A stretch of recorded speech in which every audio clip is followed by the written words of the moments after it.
Transmitting from the Mojave Wilderness in Joshua Tree, California, now is the time for Desert Oracle Radio, the voice of the desert.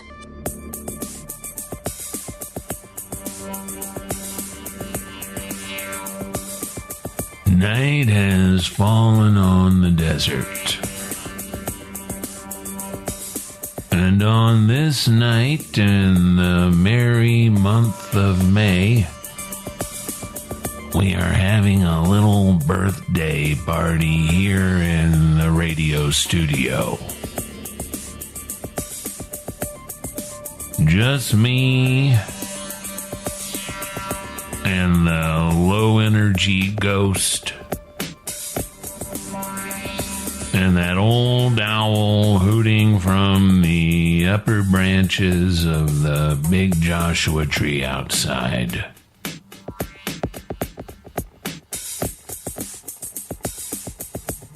Because his radio show is now 4 years old. Pretty much grown out of the cute stage. Or maybe that's age 10. It really varies with the individual and whether they were ever cute to start with. Because some creatures go in reverse. Our beloved kangaroo rats start off as miserable little squirming, sightless gummy worms, just the most awful things. And then, through the magic of the absurdly long digital code sequence that builds the mature animal out of thin air and rat milk, we get the delightful kangaroo rat and all of its rodent cousins.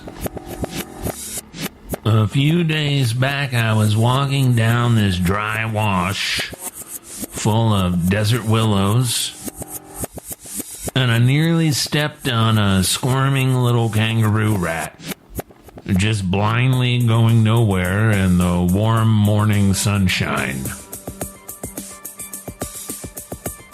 It had that beautiful tawny fur on the head and the back, so I thought maybe it's a kangaroo rat. But when I scooped it up with my hat to relocate the buddy about 3 feet over into the shade of a dent stand of Mormon tea, the legs seemed a little short to my eyes. So maybe it was the kangaroo mouse, the mouse version of the kangaroo rat. But then the tail seemed pretty short, but I assure you all this was not a wood rat. Or, as we call them in 29 Palms, a truck roach. There's nothing so inevitable and disappointing than trying to start your car only to find the wood rats have nested on your engine. And then shoot off all the utterly exposed wiring that renders your truck worthless. You went to bed with a functioning vehicle, and overnight, it's all over. A likely statistic is that more than 47% of desert people have had at least 2 vehicles destroyed beyond repair by wood rats.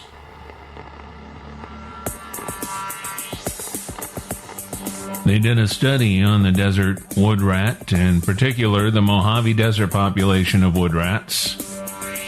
And it turns out that Mojave wood rats cannot survive the kind of nearly year-round heat that is becoming fairly normal in a lot of the Southwest in this century.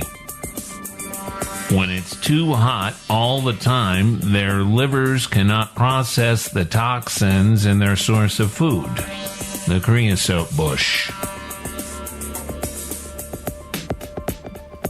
In 2016, the New York Times reported on the wood rat research done by Patrice Kurnath, then a biologist at the University of Utah. There's not much more they can eat out here, she said. Oh, but they can eat all the wires under the hood. That seems to go down just fine. Can't take the heat of climate change. Makes the creosote too toxic even for a wood rat. But do not worry, they will climb right up your furnace hot engine and settle in for an evening of gnawing away every rubber-coated wire hooked up to an electric battery. That's just fine. The New York Times finishes with this. As the climate warms, the wood rats will disappear from the Mojave, or, if they are fortunate, adapt, said Miss Carnath. Well, as long as automobiles exist, friends, the wood rat will not go very hungry. Electric cars, I'm told, have even more expensive, not covered by warranty wiring than our old gas guzzlers.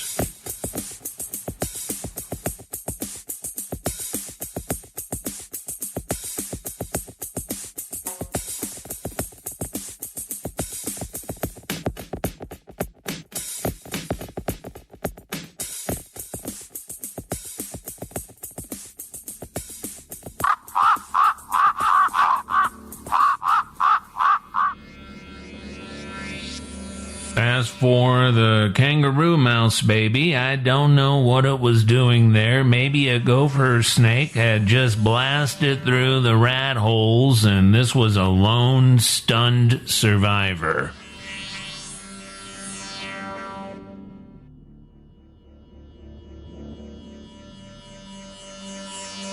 Maybe it had the hantavirus. We all used to be so scared of the hantavirus out here, and I still very much dislike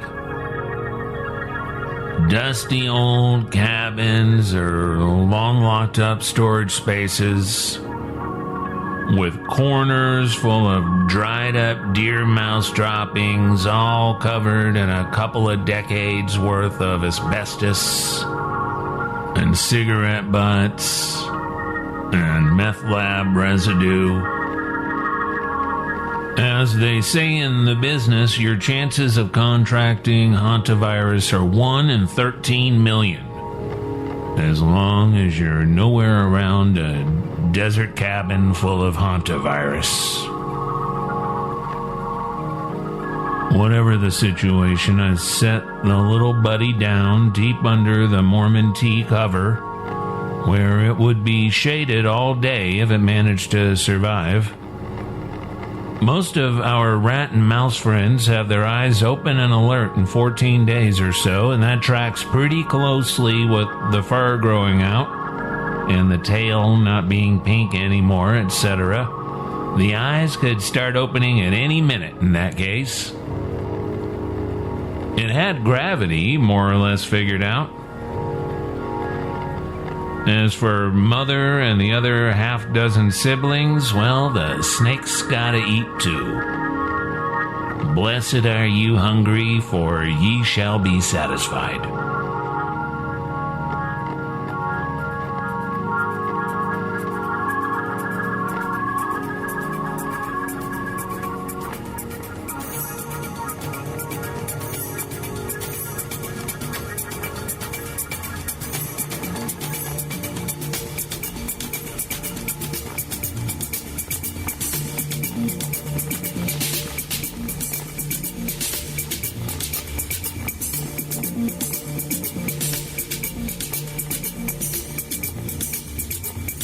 Did you get brainwashed into the hustle? Which went from a dance at the neighborhood disco to the miserable, ceaseless till death hassle known as the grind. As the human and natural world continues to collapse and remake itself and seek salvation, I will encourage you, if it's possible, to quit hustling. You will not be rewarded for your hustling efforts, because they will continue to move the goalpost, change the rules, and you will get nothing but heartburn and panic attacks for your trouble. And yes, they will sell you cures for both on credit.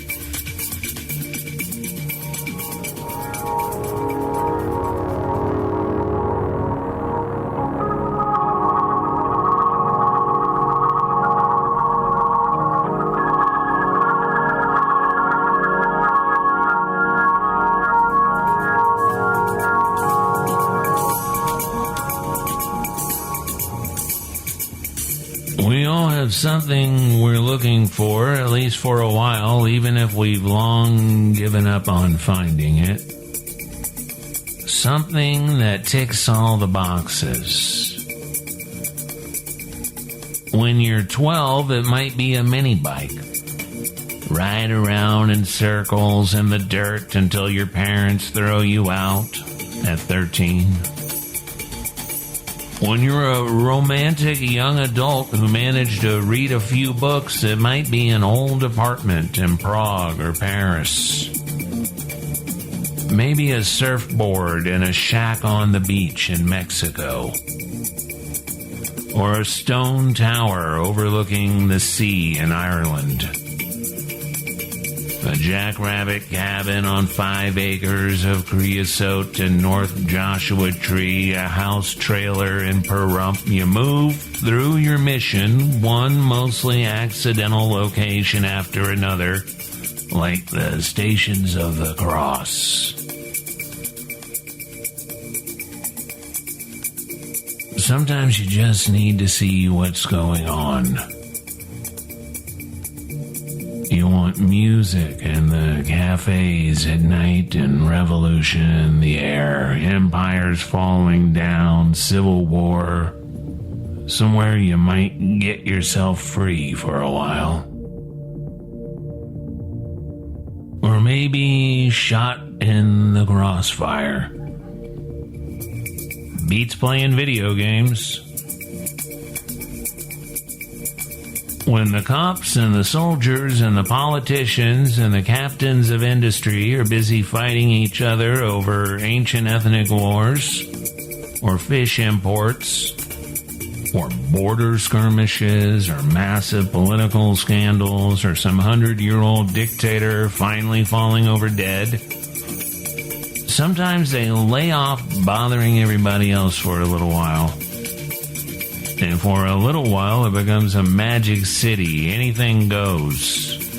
But those places are getting harder to find. The captains of industry and their security cameras are getting better at laying down the law around the clock just about everywhere. It helps that everybody's carrying around a little personal surveillance device. Like in Washington, D.C. a few months back, the whole federal government Capitol complex was already pretty near fenced in, like the Green Zone in Baghdad after the occupation of Iraq some years back. One thing they are not lacking is more fencing, higher fencing, concrete barriers, razor wire walls, gun towers, searchlights, motion detectors, facial recognition systems, drug hounds, troop carriers, sonic weapons, Klieg lights, secret cameras in the asphalt that check for car bombs or improperly laced shoes. So when those people chartered jets to Washington to cosplay a revolution, they made sure to broadcast all of it on Twitch and Discord and YouTube and all these systems we willingly sign up for, willingly use to plot out our own dumb little Marvel movies in real time. Because on social media, you're not the customer, you're the product.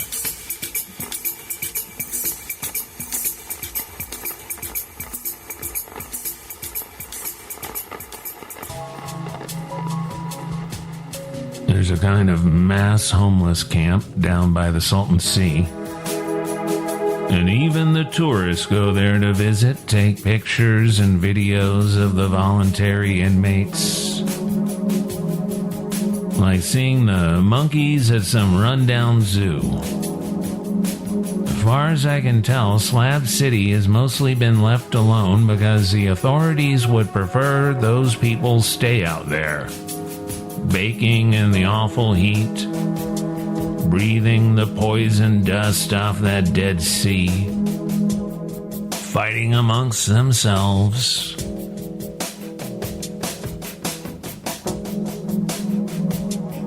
Better there, the authorities figure, than seeing the wretched crashing the gates into Thunderbird Heights up in Rancho Mirage, where every mansion house estate holds enough easily resold wealth to give everybody in Slab City a decent individual retirement account. Most of it, which you never see in Instagram pictures, is a parking lot for snowbirds. These are elderly people of minimal resources, mostly. And they move their worn-out RVs to the low desert in the wintertime. They live off Social Security, disability, whatever kind of government assistance they can get. And they mostly watch TV in the motorhome and drive to Costco or Walmart every now and then. There's a grocery store down the road, too, for weekly provisions. It's an indictment of the American economic system, is what it is. These were people who had to give up their home, maybe in one of our cyclical foreclosure and eviction waves, maybe because their lousy private health insurance didn't cover a common illness of old age. Maybe they were designated redundant by their last employer, and that was it. Lose the crumbling tract house, lose the mortgage car, and now you're sitting out there under the sun in Slab City. Maybe it's freedom, or maybe it's just a poorhouse where you show yourself in. That's what it was the first time I drove through in the early 1980s. There are spots like this all over the Southwest. From West Texas to pretty much any Walmart parking lot in a depressed area of Arizona or New Mexico. Driving west out of Flagstaff, there's a 10-mile stretch of national forest land that serves the same purpose. Just goes on and on.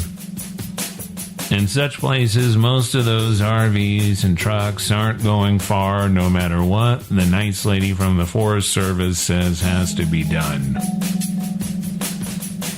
But Slab City has some colorful junkyard art, and it's close to Palm Springs, so it has a tourist economy of sorts. Or it did before the COVID. The whole thing fits into about a square mile, about a section in Southwest Desert Land Track Map speak. So it's not too big, Slab City. If the weather doesn't kill you in the process, you can walk the boundaries in an hour's time, 15 minutes per mile, northeast, south, and west again. Long as you look like a nice tourist with a roll of 20s to distribute, you'll be all right. The people squatting there in the free zones, they won't bother you. But the Riverside County Sheriff's deputies patrol pretty much all the time looking for meth sales. And there's La Migra, the Border Patrol. They never really let anybody alone, not in Slab City and not anywhere within the ever-growing and widening jurisdiction of the U.S.-Mexican border. Even the roads out of a place become oppressive when you know where they all lead. Sometimes the best thing is just to get on a Greyhound or something. Bring a bottle and a brown bag. See where you wake up. It's all the same anyway. Anywhere you go, there you are. Dollar Generals and churches and rundown stucco strip malls. Junkyards and military bases. Tract houses and trailer parks.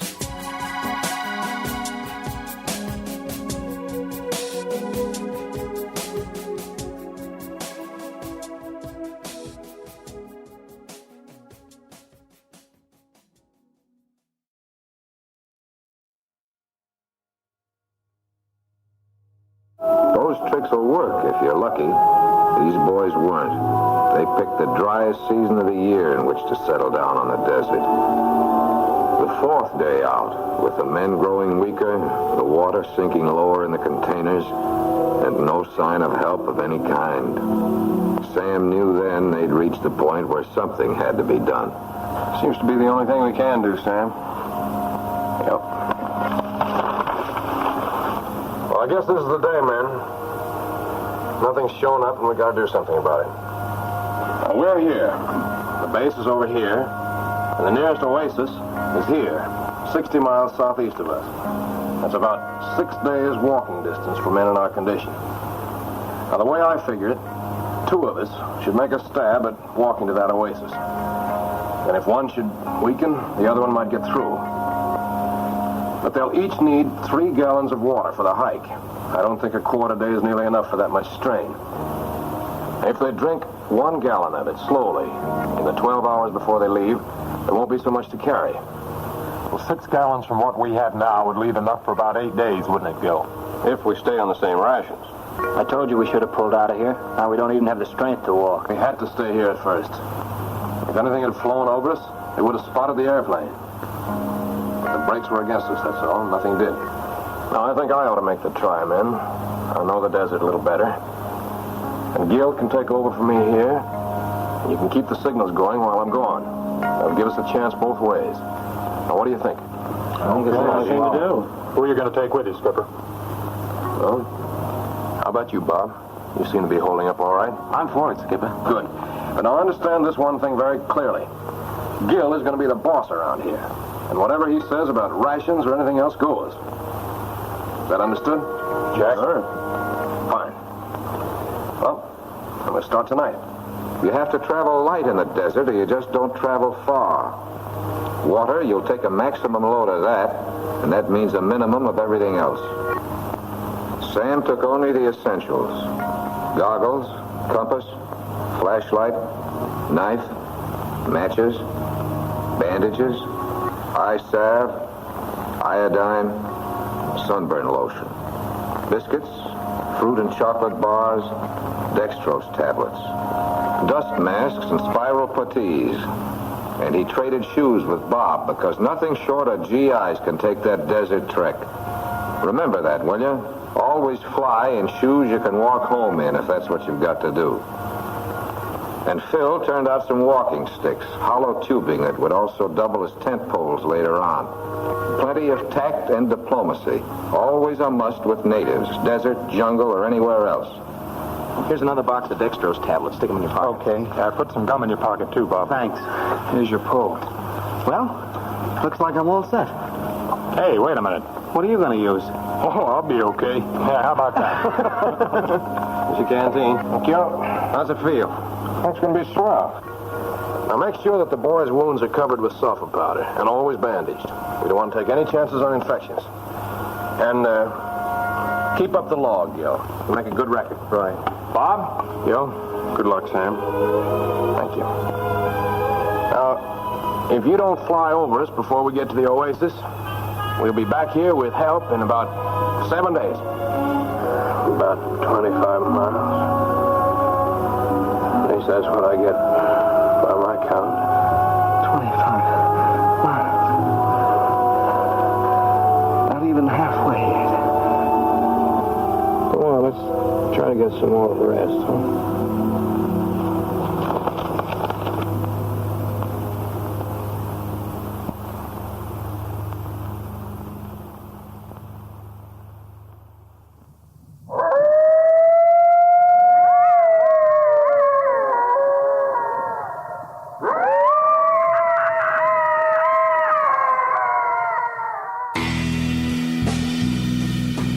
has become of our mystery visitors, our angels and gods and aliens who used to regale a cursed few with elaborate con jobs? Like, the world will end on such and such date. Nobody listens to them anymore. They don't photograph well on the bad phone cameras we carry around, so mostly they don't put on a show anymore. They've lowered the stakes, lowered the payout like a corporate casino chain. The Christians and 100 other cults promise the apocalypse, the uncovering, the great reshuffle, the end of the old world, starting with the generation who knew Jesus. Verily, some of you in this generation will see his return, etc. Had to keep kicking that can down the road. Lately, nobody even cares when the Pentagon's trying to scare you over their little UFOs nobody else seems to be seeing. When everybody's having nervous breakdowns all the time, there is a diminishing growth market for more nervous breakdowns.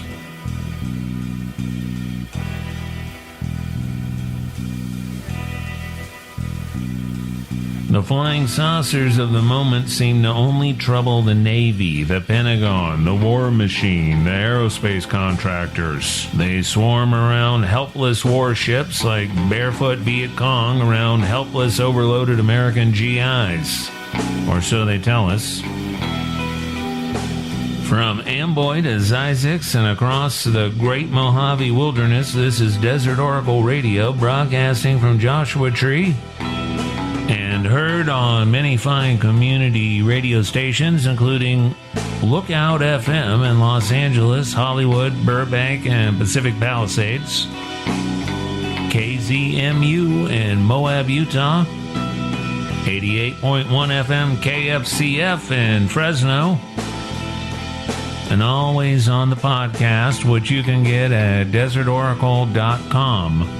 Thanks to our patrons who support the program at patreon.com/Desert Oracle. Soundscapes by RedBlueBlackSilver, and I am your host, Ken Lane. Thank you for joining us tonight. Enjoy this desert spring weekend, and good night from the voice of the desert.